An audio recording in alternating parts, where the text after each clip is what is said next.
ನಿಗೂಢ ಸಾವಿನ ವಿಚಾರಕ್ಕೆ ಸಂಬಂಧಪಟ್ಟಂಗೆ ನನ್ನ ಮಗನ ಸಾವಿಗೆ ಕಾರಣರಾದವರನ್ನ ಬಂಧಿಸಿ ಅಂತ ಅವರ ತಂದೆ ಹೇಳಿದ್ದಾರೆ. ಶಾಸಕ ಚೆನ್ನಾರೆಡ್ಡಿ ಬಂಧನಕ್ಕೆ ಮೃತ ಪಿಎಸ್ಐ ತಂದೆ ಆಗ್ರಹ ವ್ಯಕ್ತಪಡಿಸಿದ್ದಾರೆ.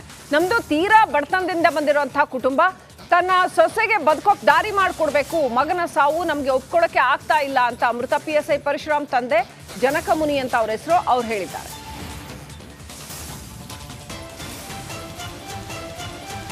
ಮಧ್ಯಾಹ್ನದಾಗ ನೋಡ್ರಿ ಹೊರಗಲಿದ್ದ ಬಂದ, ರೂಮಿಗೆ ಬಂದ, ಊಟ ಅಡುಗೆ ಮಾಡ್ತನಪ್ಪ ಅಂದ, ಅಡುಗೆ ಮಾಡಿದ, ತಾಟಿಗೆ ಹಾಕಿದ, ಊಟ ಮಾಡಿ ಅವ್ನು ಬಾರಪ್ಪ ಅಂತ ಕರೆದ, ನೀನು ಊಟ ಮಾಡಪ್ಪ ಹಿಂದಡಿ ಮಾಡ್ತಂತ ಹೇಳಿದೆ.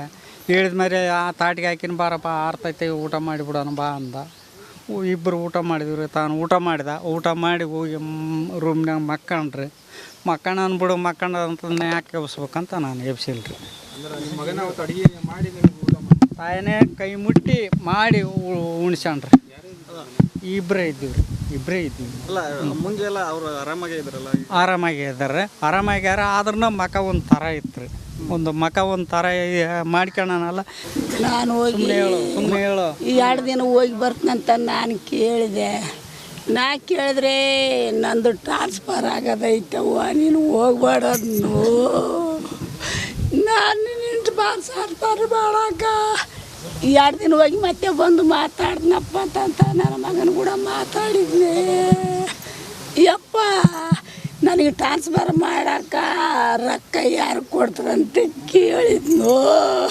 ಯಪ್ಪ, ಅದನ್ನು ಕೇಳ್ಕೊಂಬಂದು ಅದನ್ನು ಕರ್ಕೊಂಬಂದು ಮಾತಾಡ್ತೀನಂತ ನನ್ನ ಮನ್ಸಿನಾಗ ನಾನು ಹಿಡ್ಕೊಂಬಂದೆ. ಅದ್ರ ಮೇಲೆ ನನ್ನ ಮಗ ಅಪ್ಡೇಟ್ ಪಡ್ಕೊಂಡು ನಮ್ಮ ಪ್ರತಿನಿಧಿ ಈರಯ್ಯ ಹಿರೇಮೆಟ್ಟ ಕನೆಕ್ಟ್ ಆಗಿದ್ದಾರೆ. ಈರಯ್ಯ, ಏನೆಲ್ಲ ನಡೀತು ಅಲ್ಲಿ? ಅವರ ಕುಟುಂಬಸ್ಥರ ಅಳಲೇನು? ಈ PSI ಪರಶುರಾಮ್ ಅವರ ಕುಟುಂಬದ ಹಿನ್ನೆಲೆ ಏನು? ಆಮೇಲೆ ಅಲ್ಲಿ ಇವತ್ತು ಭೇಟಿ ನೀಡಿದಂಥ ಆರ್ ಅಶೋಕ್ ಸೇರಿದಂತೆ ಬಿಜೆಪಿ ಮುಖಂಡರುಗಳು ಏನೆಲ್ಲ ಹೇಳಿದ್ರು? ಎಲಾಬ್ರೇಟ್ಲಿ ಹೋಗಿ ಈರಯ್ಯ. ಶ್ರೀಲಕ್ಷ್ಮಿ, ಇದಕ್ಕೂ ಏನಂತಂದ್ರೆ ಯಾದಗಿರಿ PSI ಏನು ಪರಶುರಾಮ್ ಸಾವಿನ ಪ್ರಕರಣ ಏನಿದೆ, ಈ ಸಾವಿನ ಪ್ರಕರಣ ಏನು ಮೂಲತಃ ಈ ಒಂದು ಪರಶುರಾಮ್ ಕುಟುಂಬ ತೀರಾ ಕಡು ಬಡತನದಲ್ಲಿ ಬಂದಂತಹ ಕುಟುಂಬ. ಇವರು ಬಾಲ್ಯದಲ್ಲಿ ಸಾಕಷ್ಟು ಕಷ್ಟಪಟ್ಟು ಕೂಲಿಯನ್ನ ಮಾಡಿ ಏನು ಕೂಲಿನಾಲಿ ಮಾಡಿದಂತ ಈ ಪರಶುರಾಮ್ ಆದಷ್ಟು ಏನಂದ್ರೆ ಪ್ರತಿಭಾವಂತ ವಿದ್ಯಾರ್ಥಿ ಆಗಿದ್ದ. ಈ ವ್ಯಕ್ತಿ ಅಂದ್ರೆ ಒಂದು IAS ಮಾಡ್ಬೇಕು ಅನ್ನುವಂತ ಒಂದು ಕನಸನ್ನು ಕೂಡ ಇಟ್ಕೊಂಡು ಪೊಲೀಸ್ ಇಲಾಖೆಯಲ್ಲಿ ಇದ್ಕೊಂಡೆ ತನ್ನ ಎಲ್ಲಾ ಏನು ಪ್ರಿಪರೇಷನ್ ಗಳನ್ನ ಕೂಡ ಮಾಡ್ತಾ ಇದ್ದ. ಆದ್ರೆ ಈಗ ಏಕಾಏಕಿ ಈ ಒಂದು ಯಾದಗಿರಿ ಶಾಸಕ ಚೆನ್ನಾರೆಡ್ಡಿ ಮತ್ತೆ ಅವರ ಮಗ ಏನಿದಾನೆ ಅವರ ಒಂದು ಒತ್ತಡದಿಂದ ಈ ರೀತಿಯಾದಂತ ಸಾವು ಸಂಭವಿಸಿದೆ ಅನ್ನುವಂತ ಒಂದು ಆರೋಪವನ್ನ ಏನ್ ಮಾಡ್ತೇವೆ. ಈ ಒಂದು ಕುಟುಂಬ ಸಾಕಷ್ಟು ಒಂದು ಏನಂತಂದ್ರೆ ಈಗಾಗಲೇ ನೋವಿನಲ್ಲಿದೆ. ಅವ್ರ ತಂದೆ ಕೂಡ ಸಾಕಷ್ಟು ನೋವನ್ನ ಕೂಡ ತೋಡ್ಕೊಳ್ತಾ ಇದ್ದಾರೆ. ಇವತ್ತೇನಂತಂದ್ರೆ ವಿಪಕ್ಷ ನಾಯಕ ಆರ್ ಅಶೋಕ್ ಅವರು ಕೂಡ ಈಗಾಗಲೇ ಏನಂತಂದ್ರೆ ಈ ಒಂದು ಪರಶುರಾಮ್ ಅವರ ಮನೆಗೆ ಭೇಟಿ ನೀಡಿ ಅವರ ಕುಟುಂಬಸ್ಥರಿಗೆ ಸಾಂತ್ವನ ಹೇಳ್ತಾ ಇದ್ದಾರೆ. ಈ ಒಂದು ಪ್ರಕರಣದ ಸಂಪೂರ್ಣವಾದ ಮಾಹಿತಿಯನ್ನ ಏನು ಕುಟುಂಬಸ್ಥರಿಂದ ಪಡೆದುಕೊಳ್ತಾ ಇದ್ದಾರೆ. ಈಗಾಗಲೇ ಅಂತಂದ್ರೆ ಪರಶುರಾಮ್ ಅವರ ಪತ್ನಿಯವರಿಗೂ ಕೂಡ ಫೋನ್ ಮಾಡಿ ಅವರಿಂದ ಮಾಹಿತಿಯನ್ನ ತಗೋತಾ ಇದ್ದಾರೆ. ಅವರ ಆರೋಗ್ಯದ ಬಗ್ಗೆ ಕೂಡ ಒಂದು ವಿಚಾರಣೆಯನ್ನ ಮಾಡ್ತಾರೆ. ಇದರಲ್ಲಿ ಏನಂತಂದ್ರೆ ಈಗಾಗಲೇ ಚೆನ್ನಾರೆಡ್ಡಿ ರೈಟ್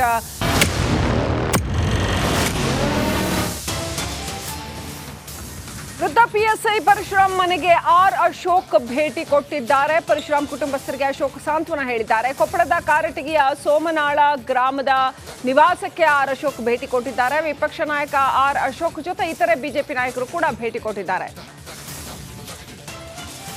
ಮಾಜಿ ಸಚಿವ ರಾಜುಗೌಡ, ಹಾಲಪ್ಪ ಸೇರಿ ಹಲವರು ಭೇಟಿ ಕೊಟ್ಟಿದ್ದಾರೆ.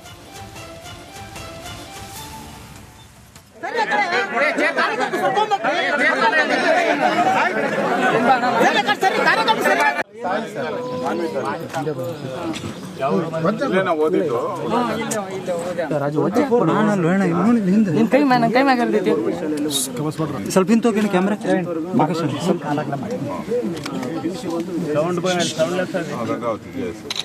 ಡಿಗ್ರಿ ಬಂದು KCB ಧಾರವಾಡ, ಆಮೇಲೆ ಪೊಲೀಸ್ ಡಿಪಾರ್ಟ್ಮೆಂಟ್ ಮೊದಲು ಜೈಲ್ ವಾರ್ಡರ್ ಸರ್ಟಿಫಿಕೇಟ್ ಬಟ್ ಆಯ್ಕೆ ಮಾಡ್ಕೊಂಡಿದ್ದು 3 ಪೊಲೀಸ್ ಇಲಾಖೆ 3ನೇ. PSI ಪರಶುರಾಮ್, ಮೃತ PSI ಪರಶುರಾಮ್ ಅವರ ಕುಟುಂಬಸ್ಥರು ಅಲ್ಲಿದ್ದಾರೆ. ಅವರ ತಂದೆ ತಾಯಿ ಅವರೆಲ್ಲ ಇದ್ದಾರೆ.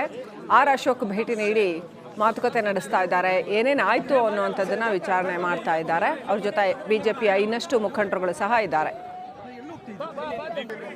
ಲಂಚಕ್ಕಾಗಿ ಬೇಡಿಕೆ ಇಟ್ಟಂಥ ವಿಚಾರ, ಭ್ರಷ್ಟಾಚಾರದ ವಿಚಾರ, ಸ್ಥಳೀಯ ಶಾಸಕರು ವರ್ಗಾವಣೆ ಭ್ರಷ್ಟಾಚಾರದಲ್ಲಿ ತೊಡಗಿದ್ರು ಅನ್ನೋಂಥ ವಿಚಾರ, ಇವೆಲ್ಲವೂ ಕೂಡ ಈ PSI ಮೃತಪಟ್ಟಿರ್ತಕ್ಕಂಥ PSI ಪರಶುರಾಮ್ ಅವರ ವಿಚಾರದಲ್ಲಿ ಕೇಳಿಬಂದಿದೆ. ಇದು ಸಾಕಷ್ಟು ಅನುಮಾನಗಳನ್ನು ಹುಟ್ಟುಹಾಕಿದೆ.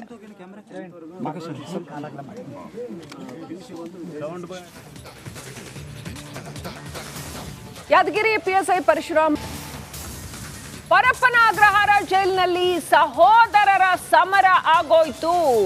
ಭೇಟಿಯಾಗೋದಕ್ಕೆ ಬಂದಂಥ ಅಣ್ಣನ ವಿರುದ್ಧ ತಮ್ಮ ಗರಂ. ಯಾರು? ಜೈಲಿನಲ್ಲಿ ಪ್ರಜ್ವಲ್ ಅವರನ್ನ ಭೇಟಿಯಾಗೋದಕ್ಕೆ ಸೂರಜ್ ರೇವಣ್ಣ ಆಗಮಿಸಿದ್ರು. ಮನೆ ವಿಚಾರಕ್ಕೆ ಪ್ರಜ್ವಲ್ ಸಿಕ್ಕಾಪಟ್ಟೆ ಜೋರಾಗಿ ಕೂಗಾಡಿದ್ದಾರೆ ಅಂತ ಹೇಳಲಾಗಿದೆ.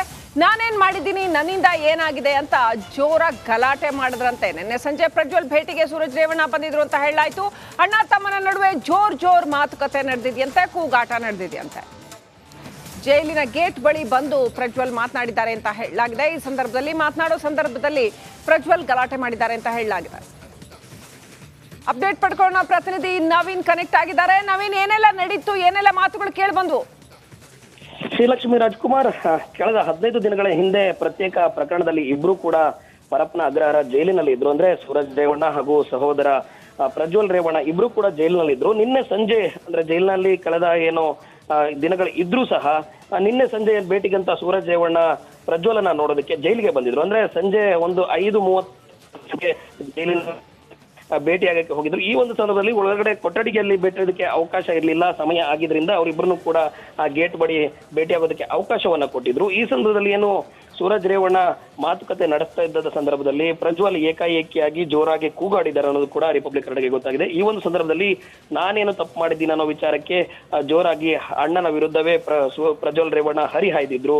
ಈ ಒಂದು ಗಲಾಟೆ ಆಗ್ತಿದ್ದಂತೆ ಅಕ್ಕಪಕ್ಕದಲ್ಲಿ ಇದ್ದವರು ಕೂಡ ನೋಡ್ಕೊಂಡಿದ್ರು. ಬಳಿಕ ಅಲ್ಲಿ ಕೆಲ ಹೊತ್ತು ಅದೇ ರೀತಿ ಮಾತಿನ ಚಕಮಕಿ ಇಬ್ಬರ ನಡುವೆ ಕೂಡ ನಡೀತು ಅನ್ನೋದು ಗೊತ್ತಾಗಿದೆ. ಜೊತೆಗೆ ಜೋರಾಗಿ ಮಾತಾಡಿದ್ದಾರೆ. ಅದಾದ ಬಳಿಕ ಸೂರಜ್ ರೇವಣ್ಣ ಹೊರಗಡೆ ಬಂದಿದ್ರು. ಒಳಗಡೆ ಹೋಗುವಾಗ ನಗುಮುಖದಲ್ಲೇ ಹೋಗಿದ್ದ ಸೂರಜ್ ರೇವಣ್ಣ ವಾಪಸ್ ಹೋಗುವಾಗ ಅಂದ್ರೆ ಕೇವಲ ಒಂದು 15-20 ನಿಮಿಷದಲ್ಲೇ ಮಾತುಕತೆಯನ್ನ ಮುಗಿಸಿ ಜೈಲಿನ ಸಮಯ ಆಗಿದೆ ಎಂದು ವಾಪಸ್ ಹೋಗಿದ್ರು. ಆ ಒಂದು ಸಂದರ್ಭದಲ್ಲಿಯೂ ಕೂಡ ಗ್ಲಾಸ್ ಅನ್ನ ಕೆಳಗಡೆ ಇಳಿಸದೆ ಜೈಲಿನ ಬಳಿ ಮಾಧ್ಯಮದವರು ಇದ್ರು ಸಹ ಅಲ್ಲಿ ಮಾತನಾಡದೆ ಸಪ್ಪೆ ಮುಖದಲ್ಲಿ ತೆರಳಿದ್ರು. ಈ ಒಂದು ಸಂದರ್ಭದಲ್ಲಿ ಅಂತಂದ್ರೆ ಜೈಲಿನ ಒಳಗಡೆ ಇಬ್ಬರ ನಡುವೆ ಯಾವ ವಿಚಾರಕ್ಕೆ ಗಲಾಟೆ ಆಯ್ತು ಅನ್ನೋದು ಮಾಹಿತಿಗೆ ಇರೋದಾದ್ರೆ ಮನೆಯ ವಿಚಾರಕ್ಕೆ ಇಬ್ರು ಕೂಡ ಕೂಗಾಡ್ಕೊಂಡಿದ್ರು. ನಾನೇನೋ ತಪ್ಪು ಮಾಡಿಲ್ಲ ಅನ್ನೋ ರೀತಿಯಲ್ಲಿ ಪ್ರಜ್ವಲ್ ಏನೋ ವಿಚಾರಕ್ಕೆ ಮಾತನಾಡಿದ್ದಾರೆ. ಈ ಒಂದು ಸಂದರ್ಭದಲ್ಲಿ ಇಬ್ರು ನಡುವೆ ಜೋರಾಗಿ ಮಾತುಕತೆ ಜೈಲಿನ ಗೇಟ್ ಬಳಿ ಆಗಿರುವಂತದ್ದು. ಶ್ರೀಲಕ್ಷ್ಮಿ ರಾಜ್ಕುಮಾರ್. Thank you Naveen ಡೀಟೇಲ್ಸ್ಗಾಗಿ.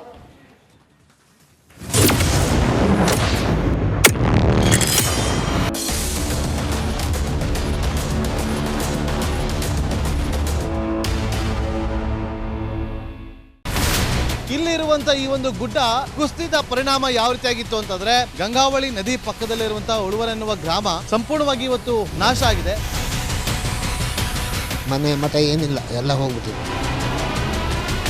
ಇವತ್ತು ರಿಪಬ್ಲಿಕ್ ಕನ್ನಡ ಮಾಡಿದಂತಹ ಒಂದು ವರದಿಯಿಂದಾಗಿ ಎಚ್ಚೆತ್ತುಕೊಳ್ಳುವಂತ ಕೆಲಸ ಸರ್ಕಾರ ಮಾಡಿದೆ, ಸಚಿವರು ಕೂಡ ಮಾಡಿದ್ದಾರೆ. 2 ಗಂಟೆಗೆ ಸುದ್ದಿ ಮೂಡಿಸಿದ್ದು 6 ಗಂಟೆಗೆ ಎಲ್ಲ ಸಚಿವರು ಮಿನಿಸ್ಟರ್ ಎಲ್ಲ ಬಂದು ಇಲ್ಲಿ ನೋಡೋಗಿದ್ದಾರೆ.